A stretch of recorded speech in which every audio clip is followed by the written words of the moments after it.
읽은 본문에서 가장 중요한 핵심 구절은 바로 15절입니다. 우리 15절 말씀 보시겠어요? 15절 말씀 우리 한번 같이 읽겠습니다. 예수께서 시작. 예수께서 경고하여 이르시되 삼가 바리새인들의 누룩과 헤롯의 누룩을 주의하라 하시니. 오늘 말씀의 제목은 누룩을 주의하라인데 좀 더 앞에 내용을 붙이자면 바리새인들과 헤롯의 누룩을 주의하라입니다. 그럼 예수님의 이런 메시지가 어떻게 나오게 되었는가? 그 이유를 11절에서부터 설명하는데요. 11절엔 이렇게 기록합니다.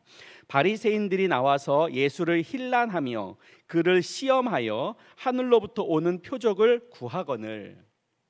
이것이 이 바리새인들과 헤롯의 사람들이 예수님에게 와서 나타내 보여줬던 태도입니다. 근데 여기에서 바리새인들과 그들에게서 예수님에게 나타난 반응의 모습을 세 가지로 보여주고 있는데요. 하나는 힐난하다라는 단어가 있고요. 두 번째로는 시험하였다라는 단어가 있습니다. 세 번째로는 표적을 구하였다, 그런 내용이 있죠. 먼저 힐난하다. 바리새인들이 예수님에 대하여 힐난하였다, 그 말을 우리가 이해할 필요가 있는데, 여기서 말하는 힐난하다라고 한 단어의 원래 뜻은 논의하다 혹은 토론하다, 그런 뜻입니다. 그런데 이 논쟁에 대해서 예수님에 대하여 궁금해하고 또 같이 생각해보고 예수님이 우리에게 선포하여 주신 말씀이 무엇인지를 같이 탐구하고 그렇게 토론하고 그렇게 논의하고, 그런 맥락으로 쓰여진 단어가 아니죠. 지금 바리새인들은 예수님에게 다가와서 예수님으로부터 무슨 책을 잡힐 게 없는지, 또 예수님이 율법을 어기는 것은 없는지, 그래서 예수를 고발해서 어떻게 해서든지 예수를 억압하고 지금 예수님께서 행하고 있는 그 모든 사역들을 방해하고자 지금 바리새인들이 나와 온 거거든요. 그러니까 논의하다라는 그 마음 밑에는 뭐가 있느냐면 예수에 대하여 달려들어서 예수님에게 책을 잡으려고 하는 태도를 우리에게 표현해주고 있습니다. 그것을 우리 성경에는 힐난하다라는 단어를 사용하고 있는 거죠. 두 번째로는 시험하였다라는 단어가 있어요. 이것의 원문에 어디서 또 다른 내용이 있을까 하고 찾아봤더니 마가복음 1장에 보면 예수님께서 광야로 가셔서 시험을 받으시는 장면이 나옵니다. 근데 누가 예수님을 광야로 이끌어서 시험을 받게 하느냐 하면 마귀에 의해서 시험을 받게 하죠. 그러니까 마귀가 예수님을 시험하였다라는 단어와 똑같은 단어를 사용하고 있는 거예요.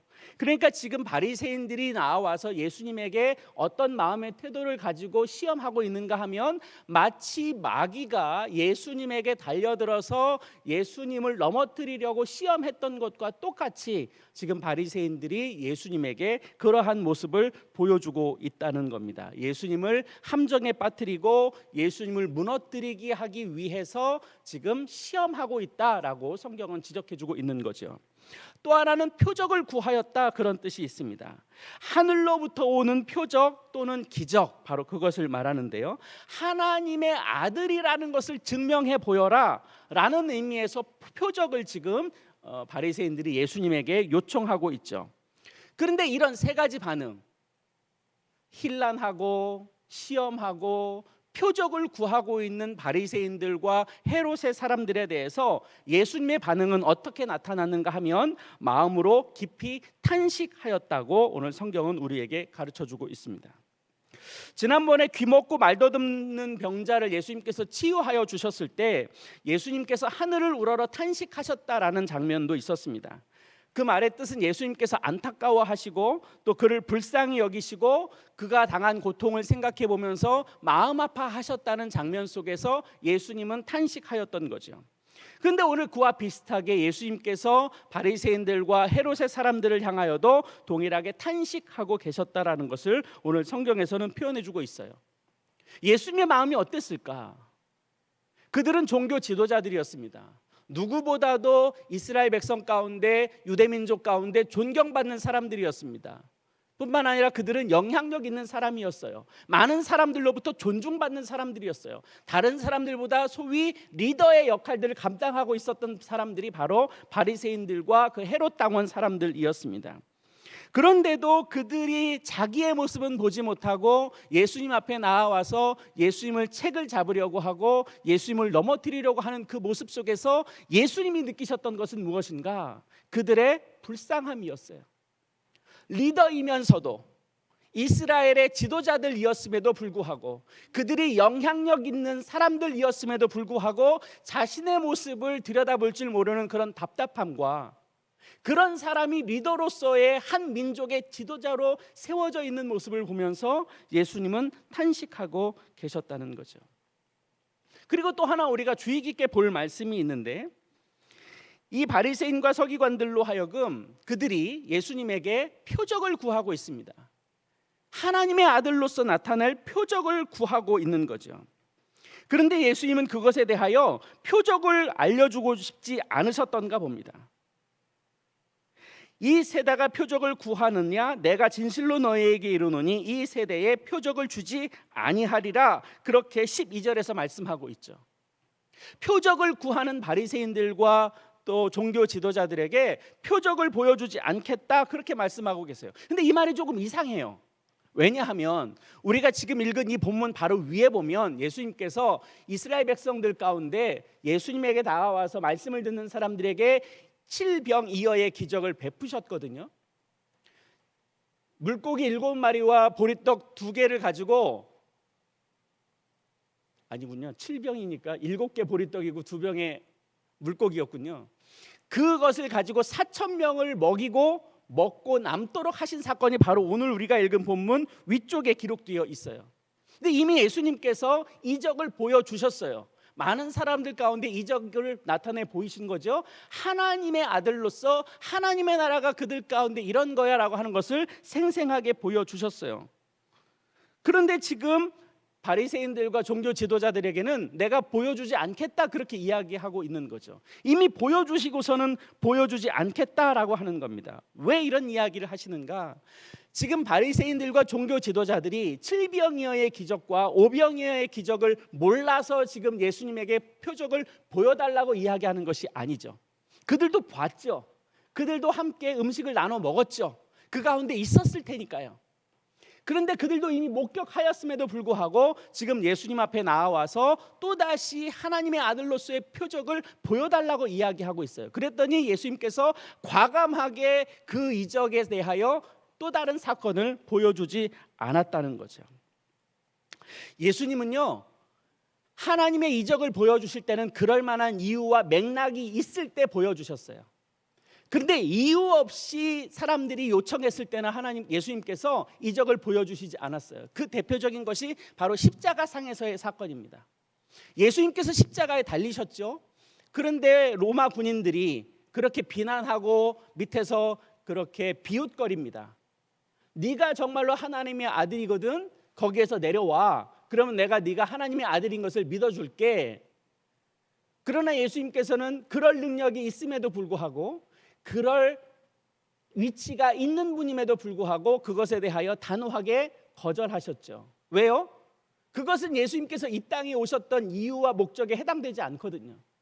예수님은 십자가에 달려 돌아가셔야 했어요. 그것이 이 세상에 오신 예수님의 본질적인 이유였던 거죠. 그것이 아니고서는 예수님께서 그들 가운데 어떠한 역사도 보여주지 않았어요. 예수님께서 이스라엘 백성들 가운데 이적을 베푸시고 하나님의 놀라운 사역들을 펼쳐 보여주신 것은 그들 가운데 하나님의 나라가 있어야 하기 때문에 그랬어요. 하나님의 나라가 그들 가운데 보여질 때야만 예수님께서 이적을 베푸셨고 하나님의 아들로서의 영향력을 발휘할 수 있었어요. 근데 그것이 아니고서는 예수님께서 하나님의 이적을 베푸실 이유가 없었어요. 바리새인들과 서기관들과 헤롯 당원들이 아무리 요청한다 하더라도 예수님은 그 가운데 이적을 베푸실 일이 하나도 없었던 거죠. 한번 따라 하실까요? 예수님의 이적과 기적은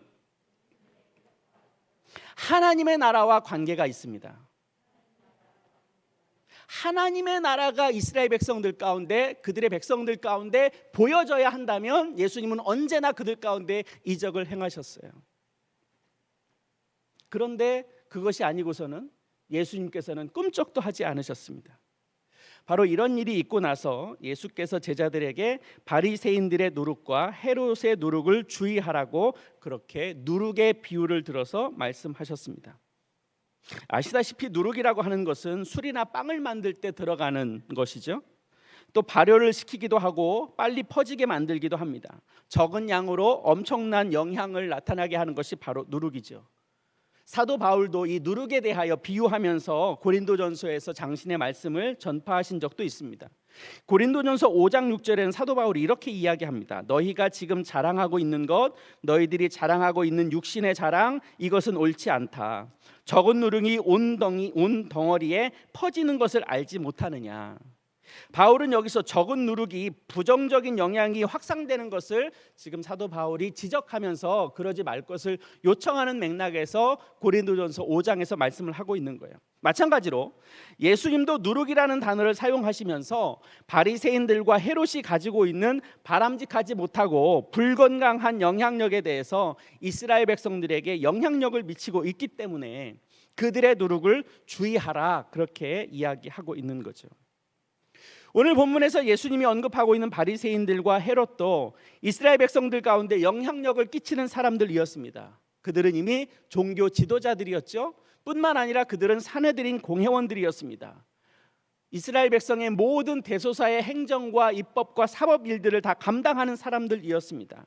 그런데 그렇게 이스라엘 백성들에게 영향력을 미치는 사람들이 긍정적인 영향을 미치는 것이 아니라 부정적인 영향을 미치고 있기 때문에 예수님은 그들에게 그들을 주의하고 경고하라고 그렇게 말씀을 주고 있는 거죠. 그러면 바리새인들과 헤롯에게 있는 그 불건강하고 부정적인 영향력이라고 하는 것이 무엇인가? 오늘 본문에는 우리가 다 드러나진 않습니다만은 누가복음에도 이 본문을 인용한 구절이 있습니다. 거기에서는 조금 더 세밀하게 기록이 되어 있어서 그 본문을 여러분들에게 소개하겠습니다. 누가복음 12장 1절에 이렇게 기록되어 있습니다. 그 동안에 물이 수만 명이 모여 서로 밟힐 만큼 되었더니 예수께서 먼저 제자들에게 말씀하여 이르시되 바리새인들의 누룩 곧 외식을 주의하라. 이미 예수님과 바리새인들은 한번 유대인들이 따르는 전통에 대하여 논쟁을 벌이신 일이 있었습니다. 바리새인들은 전통을 지키는데 중요한 가치를 두고 있었죠. 그러다 보니 그 전통이 왜 생겼는지에 대한 근본적인 취지와 왜 그런 법이 만들게 되어졌는지, 하나님께서는 어떤 마음과 어떤 맥락으로 그러한 율법을 만들게 하였는지에 대한 그 근본 정신은 잊어버린 채 그들에게 있는 인습으로 다가온 그 전통들을 따랐던 거죠. 한마디로 복음과 말씀에는 관심이 없고 종교적 행위에만 몰두되어 있는 것이 그 당시의 전통들이었습니다. 그러다 보니 겉으로는 굉장히 거룩한 것 같아 보입니다. 믿음과 신앙이 훌륭한 것 같아 보입니다. 그런데 그들의 마음 중심에는 하나님이 없었던 거죠. 예수님은 마태복음 23장 23절에서 바리새인들의 외식에 대하여 이렇게 말씀합니다. 화 있을진저 외식하는 서기관들과 바리새인들이여, 너희가 박하와 회향과 근체의 11조를 드리되 율법에 더 중요한 바 정의와 긍휼과 믿음은 버렸도다. 그러나 이것도 행하고 저것도 버리지 말아야 할지니라. 아시는 바와 같이 박하, 회향, 근체라고 하는 것은 식료품에 해당됩니다. 향식료죠. 그런데 그런 조미료까지도 사실은 음식에 얼마 조미료 넣지도 않지 않습니까? 그런데 거기에 들어가는 조미료조차도 10의 1을 떼어서 하나님 앞에 드리는 사람들이 바리새인들과 서기관들이었습니다. 그만큼 철저하게 하나님의 율법을 지켰다는 말씀이죠. 그런데 예수님이 지적하는 것은 다 좋다 이겁니다. 하나님 앞에 온전하게 11조를 드리는 것 좋습니다. 마땅히 해야 할 거죠. 하나님이 기뻐 받으실 만한 것은 분명합니다. 그런데 그들에게 정말 중요하게 있어야 하는 정의, 긍휼, 믿음, 그런 것은 그들에게 없었다는 겁니다. 요즘 말로 바꿔서 표현해 본다면 주일에 신앙적인 종교 활동을 하는데 하나님 앞에서 자신의 삶을 바르게 살아가는 것, 우리의 이웃을 사랑하는 것, 그들을 섬기고 돌아보는 것, 또 삶에서 믿음의 생활을 보이는 것에 대하여는 진정성이 나타나지 않는 것과 같다라고 볼 수 있을 거예요. 저는 이것이 지금 우리 그리스도인들에게 있어서 굉장히 중요하게 다루어져야 할 예수님의 메시지라고 생각이 들었습니다. 당연히 그리스도인들은 주일에 하나님을 예배하지요. 종교적인 생활을 하는 것은 마땅한 것입니다. 그것은 온전히 다루어져야 하는 거죠. 우리가 하나님 앞에 온전히 주일을 지키는 것은 소중한 일입니다. 그것은 변질되어서는 안 되겠죠. 주일에 하나님을 예배하는 것 너무나도 가치 있고 소중한 일입니다. 물질을 구별하여 하나님 앞에 드리는 것 너무너무 중요하죠. 그런데 그렇게 공동체를 섬기고 희생해야 하는 것과 동일하게 정말로 내가 하나님 앞에 우리의 마음으로 온전히 나아가고 우리의 마음을 다해서 하나님 마음 가운데로 드리기를 애쓰고 우리가 종교적인 열심을 갖는 것과 견주어서 정말로 내 마음을 하나님 앞에 온전히 내어드리고자 하는 그것에 대하여는 내가 얼마나 애를 쓰면서 신앙생활을 하고 있는지, 나의 삶 가운데 하나님의 나라가 나타나 보여져야 하고 나의 생각과 나의 말과 나의 모든 시간과 나의 모든 영역 속에서 하나님이 기뻐 받으실 만한 일들이 다 드러나야에도 불구하고 그런 것들을 우리가 점점 퇴색되어 가고 주일에 나와서 1시간 예배 드리는 것이 우리의 신앙이 다인 것처럼 그렇게 생활하고 있는 것은 아닌가. 종교적인 열심과 주일날 교회에서 최선을 다해서 지나가는 것 중요합니다. 그러나 그것만큼 중요한 것은, 다시 한번 말씀드립니다, 그것만큼 중요한 것은 우리에게 주어져 있는 일주일에 168시간이라고 하는 그 시간도 동일하게 소중하고 그 시간도 동일하게 하나님 앞에 드리며 나아가야 하는 것이 우리의 본질인 거죠. 그것이 우리에게 얼마만큼 진정성 있게 하나님 앞에 드릴 수 있는가, 이것은 우리에게 중대한 일인 것 같습니다. 예를 들어서요, 교회에서 생활은 참 잘하십니다. 그런데 가정 안에서 가족들에게 폭력을 행사한다면 그분은 바람직한 신앙인일까? 교회에서는 열심히 봉사하고 수고하는데 직장에서는 게으르고 업무에 열심을 내지 않는다면 그것 또한 바람직한 신앙인일까? 교회에서는 참 좋은 이미지로 봉사도 하시고 공동체를 섬기고 하는데 직장에서 부정을 저지르고 회사의 공금을 횡령하는 분이 있다면 과연 그분은 우리가 어떤 마음으로 바라봐야 할 것일까? 지금 우리는 코로나 상황을 보내고 있습니다. 그러면 이 시대의 그리스도인들이 세상을 향하여 어떤 모습을 보여야 하는지 더 많이 고민하고 더 많이 노력해야 하는 그런 때입니다. 내 종교적인 신념을 지키기 위해서 애를 쓰는 것 너무 중요하죠. 그런데 내 생활을 지키기 위해서 다른 사람들에게 피해를 주고 다른 사람들이 부담을 느끼고 다른 사람들이 그것에 대하여 또 다른 비난을 가하게 된다면 우리가 종교적인 신념을 지키는 것이 얼마나 하나님이 보시기에 합당할까는 다시 한번 우리가 고민해 봐야 할 문제예요. 예수님께서 처음 공생애를 시작하시면서 복음을 전파하셨던 그 말씀이 누가복음 4장 18절 19절에 기록되어 있습니다. 그 말씀을 제가 읽어드리겠습니다.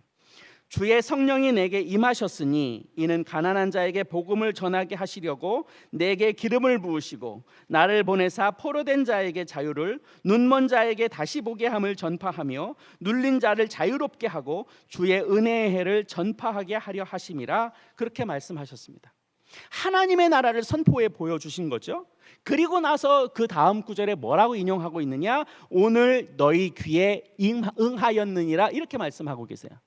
예수님께서 이스라엘 백성들 가운데 하나님의 나라를 선포하셨어요. 그 내용이 뭐냐? 포로된 자에게 자유를, 눈먼 자에게 다시 보게 함을, 눌린 자에게 자유롭게 하는 그 복음의 능력이에요. 누구에게 초점이 맞추어져 있느냐면, 이 복음의 메시지가 누구에게 그 포커스가 되어 있느냐면 복음을 전하는 자에게 포커스가 있지 않아요. 이 말씀을 보면 포로된 자, 눈먼 자, 눌린 자, 바로 그들에게 포커스가 맞춰져 있어요. 그들에게 복음이 선포될 때 그들에게 자유함이 있고 그들에게 기쁨이 있고 그들에게 온전한 회복이 있게 되는 거예요. 누가 관심이에요? 예수를 믿는 나의 관심이 아니라 내게 있는 이 복음의 능력이 세상 사람들에게 선포됨으로 인해서 그 사람들에게 자유가 선포되는 거예요. 그 사람들에게 하나님의 복음이 선포되는 거예요. 그래서 그들에게 하나님의 나라가 실제로 보여지는 거예요. 예수님께서 이 땅에 오셔서 보여주신 모든 하나님의 나라의 이적은 다 그런 거였어요. 예수님이 중심이 아니었어요. 근데 지금 우리가 이 코로나 상황 속에서 그리스도인이 어떤 정체성을 가져야 되느냐? 누구에게 포커스가 되어야 하느냐면 우리의 복음을 전해야 될 대상자에게 포커스가 되어야 하는 거예요.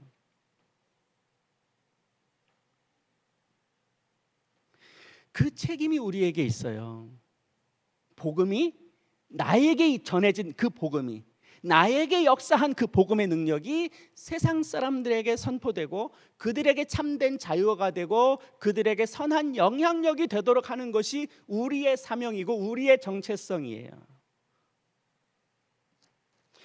그러니 우리가 나타내야 할 우리에게 있는 종교적인 열심을 신앙생활하면서 온전히 수행하는 것은 내가 하나님 앞에 온전한 그리스도인으로서 마땅히 서야 할 우리의 책임임과 동시에 우리에게 선포된 복음을 또 다른 사람에게 복음을 나누어 주고 그들에게 하나님의 나라가 이런 것이다 라고 하는 것을 실제로 보여줘야 하는 것이 우리의 사명인 거죠.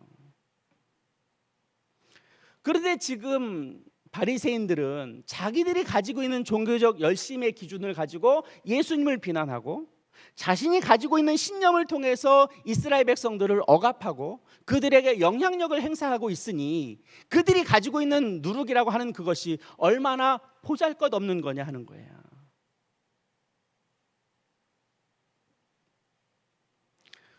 종교적 열심 중요해요. 그거는 믿는 자로서 마땅히 하나님 앞에 해야 할 거예요. 근데 그것만 가지고는 안 되는 거예요. 우리는 그것에 걸맞게 우리에게 허락된 하나님의 복음이 그들에게 선포되고 그들에게 영향력이 흘러가도록 해야 할 책임도 동시에 쥐어지고 있는 거죠. 두 번째로 예수님이 지적한 것은 헤롯의 누룩입니다. 여기서 말하는 헤롯은 헤롯 가문의 사람들을 말하죠. 당시 헤롯이라고 하는 왕은 이스라엘의 분봉왕입니다. 분봉왕이죠. 로마로부터 특별한 임무를 부여받고 이스라엘 지역을 분할해서 어느 특정한 지역의 왕으로서 역할들을 수행했던 것이 헤롯 당원들이었습니다. 그러다 보니까 그들이 로마로부터 일정 부분에 대해서 위임을 받고 통치할 수 있는 권한을 부여받게 되는 거죠. 그러다 보니 로마의 그 행정부하고 분봉왕 사이에 어느 정도의 거래가 이루어지게 되는 거예요. 권력이 나누어지게 되고 재정이 나누어지게 하는 일들이 그 안에서 많이 이루어지게 된 거죠. 한마디로 로마와 정치적으로 혹은 금전적으로 결탁이 되어 있는 그런 사람들이었습니다.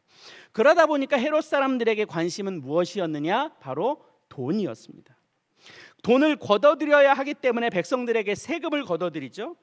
또 뇌물을 받습니다. 또 성전에 관련된 부당한 이익들을 그들이 차지하고 있었어요. 아시다시피 요한복음 2장에 보면 예수님께서 성전에 들어가셔서 성전에서 거래하는 사람들의 상을 다 엎어버리고 그들 다 쫓아내지 않습니까? 바로 여기서 그렇게 성전 안에서 돈 거래가 되도록 허락한 것이 바로 헤롯 당원들이었고 사두개인들이었습니다. 그래서 그들이 거기에서 상거래하는 사람들에게 뒷돈을 받게 되고 엄청난 부당 이익을 취하게 되고 그것을 고스란히 이스라엘 백성들이 감당해야만 하는 이중고를 겪고 있었던 거죠. 그러니까 헤롯 당원들과 사두개인들은 한마디로 물질주의에 사로잡힌 사람들이었습니다. 그러다 보니 자신들에게는 신앙보다도 돈이 더 중요한 주제가 되었던 거죠. 예수님은 그런 물질주의에 사로잡혀 있는 신앙인들에 대하여 주의하라, 그렇게 우리에게 말씀으로 보여주고 있는 겁니다. 물론 물질이라고 하는 것은 우리에게 꼭 필요한 거죠. 성경도 물질이 필요하지 않다라고 이야기하지는 않습니다. 다만 물질이, 돈이라고 하는 그것이 꼭 우리의 주인 노릇하고 왕 노릇하는 것에 대하여는 분명히 우리가 경계해야 한다라는 것을 예수님께서 이미 산상수훈에서도 말씀하셨던 거죠. 어떻게 우리가 이 물질주의라고 하는 그것, 또 물질이 우리를 사로잡고 있다라고 하는 그것에서 우리가 그렇게 되지 않을 수 있을까? 어떻게 하면 우리가 물질로부터 자유할 수 있을까? 어떻게 바람직한 신앙인으로서 물질에 대하여 우리가 좀 억압당하지 않고 그 힘에 우리가 눌리지 않고 살아갈 수 있을까 생각을 해보면, 내가 신앙생활하고 믿음을 갖는 것에 대한 이유가 어디 있는가를 좀 한번 확인해 볼 필요는 있겠다 생각이 들었습니다. 교회를 통해서 돈을 벌고 사람을 만나고 나의 유익을 위해서 교회에 나온다면 그것은 온당하지 않겠죠. 물론 예수님을 잘 믿으면 하나님의 복을 받는 것은 맞습니다. 그러나 그것이 꼭 물질적인 복으로 나타나는 것은 아니죠. 하나님께서 우리에게 온전히 예수를 믿고 따라갈 때 필요한 것들을 공급하여 주세요. 그 말씀을 하시는 마태복음 6장 33절의 말씀은 우선순위가 우리에게 어디에 있어야 하는지를 말씀하고 있는 겁니다. 돈이 우리의 우선순위가 아니라 하나님의 나라, 그의 나라와 그의 의를 구하는 것이 우리에게 더 우선순위한다라는 것을, 우리의 삶의 기준에 어디가 있어야 하는지를 말씀해주고 있는 그것이죠. 내가 예수를 믿는 이유는 나의 구원이 정해지고 내가 속한 공동체 속에서 하나님의 나라를 이루어 가기 위해서, 내가 예배에 참여하고 믿음을 세워가고 교회 공동체 속에서 우리의 신앙을 세워가는 그것 속에서 우리의 물질이 온전하게 사용되어야 하는 거예요. 또 하나는 우리가 얼마나 나에게 허락된 물질과 시간을 지혜롭게 사용하고 있는가를 한번 점검해 볼 필요가 있습니다. 우리는 그래도 우리가 한 달간 우리에게 수입으로 들어오는 것에 대해서 일정 금액을 하나님 앞에 드리는 11조에 대해서는 꽤 우리가 정직하려고 애를 쓰죠. 그런데 그것만큼 또 우리에게 중요하게 다뤄져야 하는 것이 있는데 바로 그것은 시간입니다. 나는 일주일의 시간 가운데, 앞에서도 언급했지만 일주일에 우리에게 주어진 시간이 168시간입니다. 그 가운데 우리가 하나님의 나라를 위하여 우리가 헌신하고 드리고 있는 시간은 과연 얼마나 되고 계신가요? 제가 요즘에 코로나 이후에 교회가 어떻게 될까, 코로나 이후에 한국 교회가 어떤 상황이 될까, 또 우리 교회는 어떤 상황을 맞이하게 될까, 제가 여기저기 책도 찾아보고 세미나도 듣고 엄청 지금 많이 저희 교육자들이 애를 쓰고 있는 중인데, 세미나를 들으면서 외국의 사례들도 저희들이 듣거든요. 근데 외국의 사례 가운데 저희가 좀 특별하게 다가오는 어떤 사건이 하나 있어요. 그게 뭐냐면, 오히려 교회에 못 나오는 상황이 되니까, 이 팬데믹 상황 가운데 교회에 못 가니까요, 그들이 다 온라인으로 예배를 드리는데 신앙이 성장했다라고 하는 사람들이 있다는 거예요. 그 사람들이 15%가 조금 넘어요. 근데 우리나라는 어느 정도냐? 6%에서 7% 정도 돼요. 보편적인 통계입니다.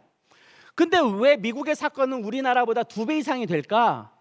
그들은 못 모이는 상황 가운데 자기들의 신앙을 구별해서 하나님 앞에 애쓰는 시간이 있다는 거예요.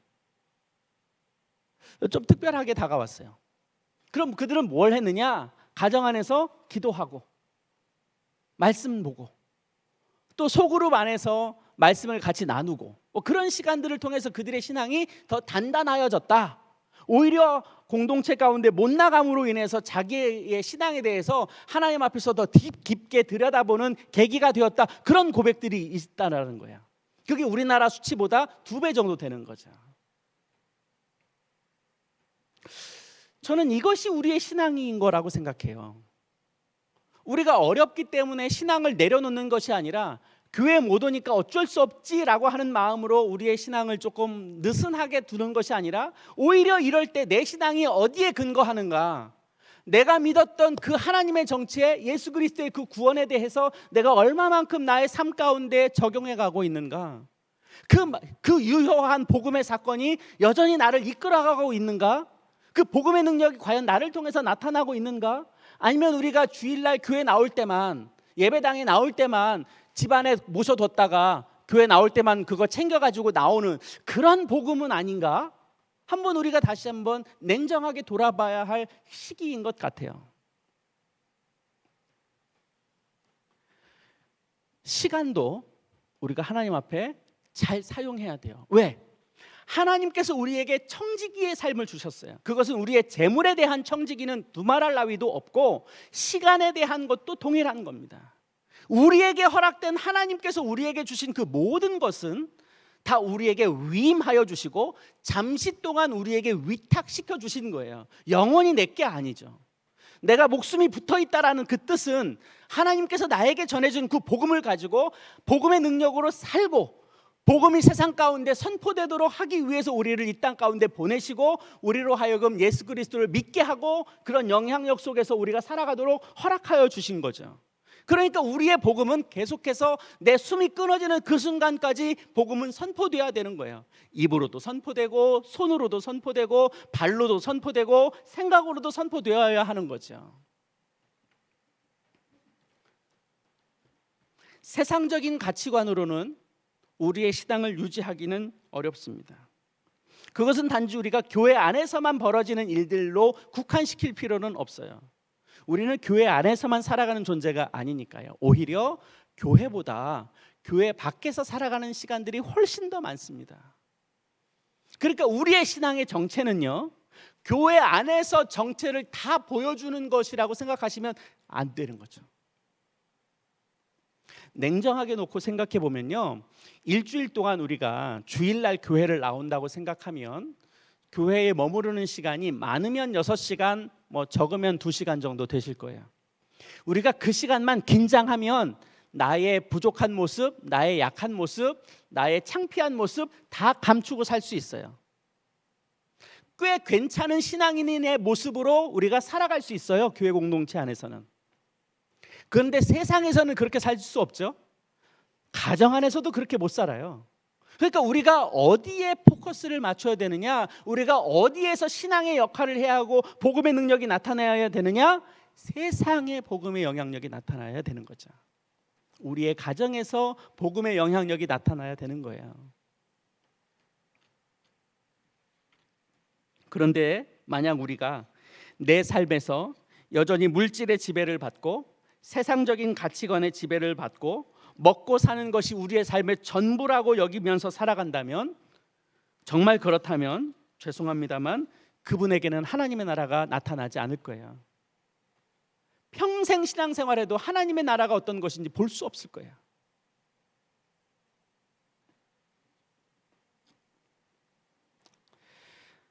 하나님께서 우리에게 허락하신 물질 지혜롭게 사용해야 되겠죠? 하나님께서 우리에게 허락하신 우리의 생명, 또 우리에게 허락된 그 시간 정말로 하나님 앞에 영광스러움으로 드릴 수 있도록 계속해서 우리의 마음을 그렇게 사용해야 하는 겁니다. 그리고 정해진 범위 안에서 우리가 과도하게 욕심을 부릴 필요도 없어요. 그 이유를 오늘 본문 19절 20절에서 설명합니다. 19절 20절 말씀 보시겠습니다. 내가 떡 5개를 5,000명에게 떼어 먹줄 때에 조각 몇 바구니를 거두었더냐 이르되 12이니이다. 또 7개를 4,000명에게 떼어 줄 때에 조각 몇 광주리를 거두었더냐 이르되 7이니이다. 이르시되 아직도 깨닫지 못하느냐 하시니라. 우리 주님께서 못하실 일이 있어요, 없어요? 없어요. 그런데 예수님의 능력은 언제 나타나느냐? 하나님의 나라가 선포될 때 나타나요. 하나님의 능력이 보여질 때, 복음이 선포되는 그곳에 나타나게 돼요. 내 이기적인 방법과 내 욕심과 내 교만과 나의 그 어떤 것을 드러내기 위해서 하나님의 영향력이 나타난다면 그건 정말로 하나님의 영향력이 아니에요. 그런데 우리 주님은 분명하게 말씀하세요. 먼저 그의 나라와 그의 의를 구하라. 그리하면 너에게 이 모든 것을 더 하시리라. 우리가 이 말씀을 믿는다면 오늘 말씀처럼 떡 5개와 떡 7개로 4,000명, 5,000명을 먹이시고 남게 하신 그 예수님의 능력이 그때 사건으로 끝날 것이냐? 아니겠죠. 우리들에게도 유효한 사건이겠죠. 아마 이곳에 계신 모든 분들이 증인이실걸요. 하나님의 능력이 나에게 나타났던 놀라운 사건들을 다 이미 경험하셨을걸요. 그것 때문에 우리가 예수 그리스도의 복음의 능력을 믿는 거죠. 우리 삶 가운데 하나님의 능력이 나타나 보여졌죠. 그러니까 여러분들은 지금 이 자리에 오신 거예요. 그것이 우리 안에 확증이 되지 않는다면 우리는 이곳에 안 왔을 거예요. 그러니 증인된 삶을 우리가 포기하면서 어떻게 살아요? 나의 삶 가운데 역사하신 그 하나님의 능력이 나에게 생생하게 남아있는데 내가 어떻게 대충 살 수 있어요?